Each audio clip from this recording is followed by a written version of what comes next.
नमस्ते दोस्तों, स्वागत है आपका साधना के चैनल पर। आज हम एक नया मेन बोर्ड आईपीओ का एनालिसिस लेकर आए हैं, पेस डिजिटेक लिमिटेड आईपीओ। अगर आप नए हैं चैनल पर तो सब्सक्राइब जरूर कीजिए और बेल आइकन प्रेस कर लीजिए ताकि आपको आने वाले आईपीओ रिव्यूज की नोटिफिकेशन सबसे पहले मिलती रहे। चलिए शुरू करते हैं आज का डिटेल्ड आईपीओ एनालिसिस। सबसे पहले कंपनी का introduction part. Pace Digitek Limited का इनकॉर्पोरेशन 2007 में हुआ था, originally as Pace Power Systems Private Limited. Company का हेड ऑफिस बेंगलुरु में है। कंपनी एक मल्टी डिसिप्लिनरी सॉल्यूशन प्रोवाइडर है with focus on telecom infrastructure industry, energy projects और ICT, that is information communication and technology solutions. की verticals, telecom पहला, passive telecom equipment manufacturing, O&M services for towers, turnkey tower erection और OFC projects. Second है energy, solar energy, बू projects, telecom towers की solarization, lithium ion battery manufacturing, rural electrification.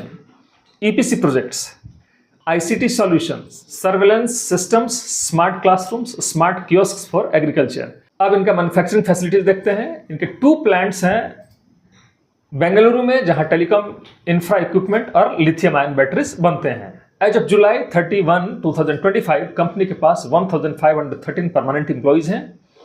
And to and solutions और diversified business segments company का USP है। Strong order book और advance facilities एक positive factor है। अब इनका बिजनेस ओवरव्यूज और स्ट्रेंथ्स देखते हैं। सबसे पहले strengths, integrated operations in telecom tower sector, diversified verticals जिसमें है telecom, energy, ICT that is information communication and technology, strong order book और experience senior management, advance manufacturing with high efficiency, track record of profitable growth. Company telecom infra के साथ साथ energy storage और smart tech space में भी diversify कर रही है। ये लॉन्ग टर्म ग्रोथ के लिए पॉजिटिव है। अब इनका टारगेट मार्केट और क्लाइंट्स देख लेते हैं। कंपनी के clients telecom tower operators, energy infra projects और आईसीटी सॉल्यूशंस बायर्स हैं। ज्योग्राफीज की बात करें, इंडिया के अलावा सिंगापुर और म्यांमार में सब्सिडरीज के थ्रू प्रेजेंस है इनका। डाइवर्सिफाइड सेक्टर्स और ज्योग्राफीज डिपेंडेंसी काम करते हैं, लेकिन टेलीकॉम सेक्टर स्लो डाउन एक रिस्क फैक्टर हो सकता है। अब इनका फाइनेंशियल परफॉर्मेंस देखते हैं पिछले 3 सालों का।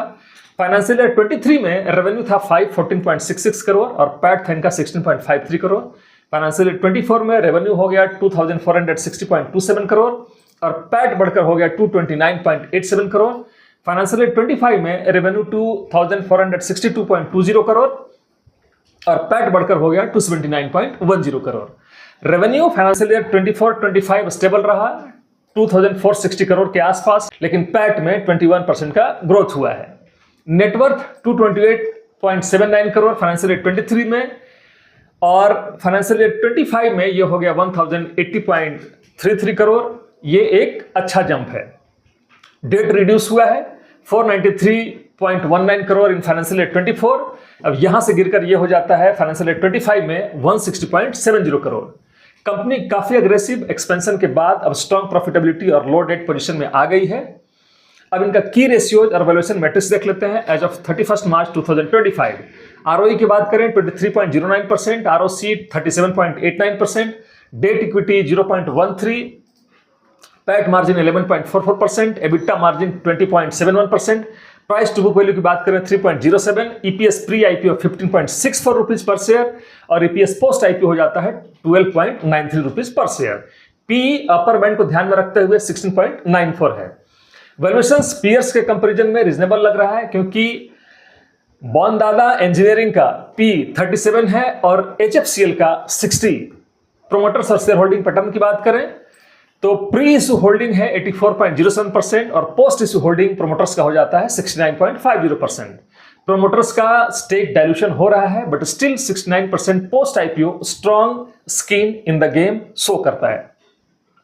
आईपीओ डिटेल्स की बात करें, आईपीओ ओपन डेट है 26 सितंबर, आईपीओ क्लोज डेट है 30 सितंबर और अलॉटमेंट है 1 अक्टूबर 2025 को। टेंटेटिव लिस्टिंग डेट है 6 अक्टूबर 2025 को और प्राइस बैंड है 208 to 219 rupees per share. Lot size की बात करें 68 शेयर्स का एक लॉट है। इस हिसाब से मिनिमम इन्वेस्टमेंट बनता है 14,892 रुपीज। इशू साइज की बात करें 819.15 करोड़ का है। ये 100% फ्रेश इशू। एक्सचेंज जो है वो बीएसई एंड एनएसई ये दोनों ही है। रिजर्वेशन की बात करें, QIB not more than 50% of the net issue, retail के लिए not less than 35% of the net issue और NII के लिए not less than 15% of the net issue.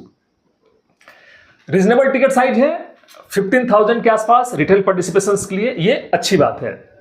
अब लीड मैनेजर रजिस्ट्रार की बात करें, लीड मैनेजर है इनके यूनिस्टॉन कैपिटल प्राइवेट लिमिटेड और रजिस्ट्रार है MUFG in time India private limited.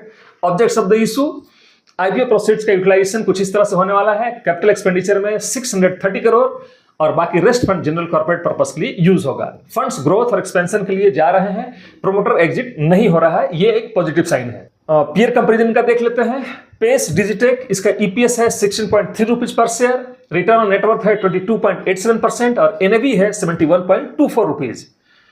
Bondada engineering का EPS है 10.33, रिटर्न ऑन नेटवर्थ है 25.05% और P है 37.7। HFCL का EPS है 1.23 रुपीज, रिटर्न ऑन नेटवर्थ है 4.35% और P है 60। एक्जिकम टेली जो है ये लॉस मेकिंग कंपनी है। पेस डिजिटेक का P पीयर से डिस्काउंट पे है और रिटर्न ऑन नेटवर्थ भी काफी स्ट्रांग है। अब इनका शॉर्ट एनालिसिस करते हैं। सबसे पहले strengths, diversified segments, telecom, energy, ICT, strong financial growth and low debt, advance manufacturing in Bengaluru, high promoter holding post IPO। Weaknesses की बात करें, telecom infra dependency high, revenue growth flat, financial 24 and 25, capital intensive projects, competitive industry. Opportunities की बात करें, India में 5G और digital infra push, renewable energy adoption, government rural electrification projects, lithium ion battery demand surge. Threats की बात करें, regulatory change in telecom and energy, raw material price volatility, technological disruption risk, high working capital requirements. अब इनका GMP trend और listing gains देखते हैं।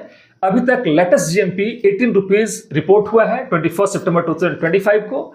Estimated listing price इस हिसाब से 237 रुपीज होता है और ये 8.22% का गेन दिखाता है। GMP एक अनऑफिशियल इंडिकेटर है, सेबी का फ्रेमवर्क में इसका कोई ऑफिशियल वैल्यू नहीं है।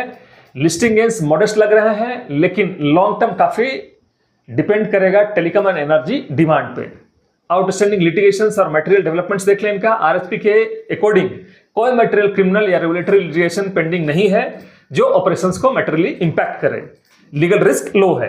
तो दोस्तों, पेस डिजिटेक IPO एक telecom infra plus renewable energy plus ICT diversified play है। कंपनी की फाइनेंशियल स्ट्रांग है, डेट लो है और वैल्यूएशंस पीएस के कंपैरिजन में रीजनेबल है। Short term listing gains modest लग रहे हैं, लेकिन लॉन्ग टर्म में कंपनी के एक्सपेंशन प्लान्स और sectoral growth opportunities positive story बना रहे हैं।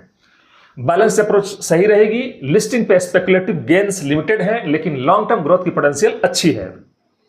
ये एनालिसिस सिर्फ एजुकेशनल और इंफॉर्मेशनल पर्पस के लिए है। ये किसी भी तरह से इस IPO को स्किप या अप्लाई करने का रिकमेंडेशन नहीं देती है। इन्वेस्टमेंट डिसीजन लेने से पहले अपनी रिसर्च जरूर करें या अपने रजिस्टर्ड फाइनेंशियल एडवाइजर से सलाह लें। अगर आपको ये IPO एनालिसिस पसंद आया हो तो वीडियो को लाइक, शेयर और सब्सक्राइब जरूर करें। मिलते हैं अगले वीडियो एनालिसिस में, तब तक के लिए जय हिंद, जय भारत।